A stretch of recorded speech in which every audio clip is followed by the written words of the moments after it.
El pati d'armes del Castell de Valderrobres està en obres. Se tracta d'una actuació llargament esperada que compta en finançament del programa del 2% cultural del Ministeri. La subvenció estatal aporta el 60% d'un projecte en un pressupost global de 450.000 euros. La resta de finançament l'assumeixen entre l'Ajuntament de Valderrobres i la Fundació Valderrobres Patrimonial. Després de diversos anys de tràmits administratius, els treballs van començar fa un parell de mesos. La primera fase d'estos treballs se desenvolupa al pati d'armes del castell.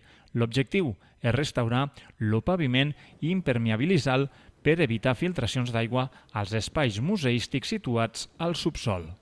Ara tenim una primera fase que és la restauració del sòl, del terra, del pati d'armes per a protegir-lo adequadament perquè hi havia algunes goteres al museu que tenim davall i després ja emprendrem la muralla del castell pròpiament i després la muralla del poble que arriba des del castell fins al primer portal, que és el portal de Vergós. A més de les actuacions al pati d'armes, el projecte preveu intervenir en un dels fragments més importants de la muralla medieval conservats al municipi. Se tracta d'una estructura construïda al voltant de l'any 1400 que fins ara mai no havia estat objecte d'una restauració integral.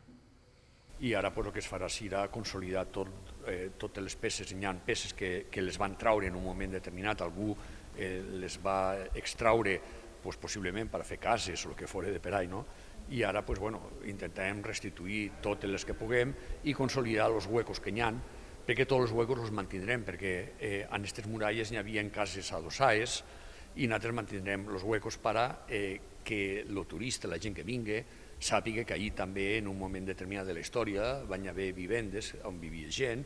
L'execució de les obres se farà en dues fases per comptabilitzar-la amb l'activitat cultural de l'estiu i la gran afluència de visitants. Així, durant els mesos de juliol i agost, els treballs quedaran paralitzats per permetre la celebració de festivals, cursos i actes festius que habitualment acull el pati d'armes del castell. La previsió és reprendre les actuacions després de l'estiu i completar les obres per a finals d'any.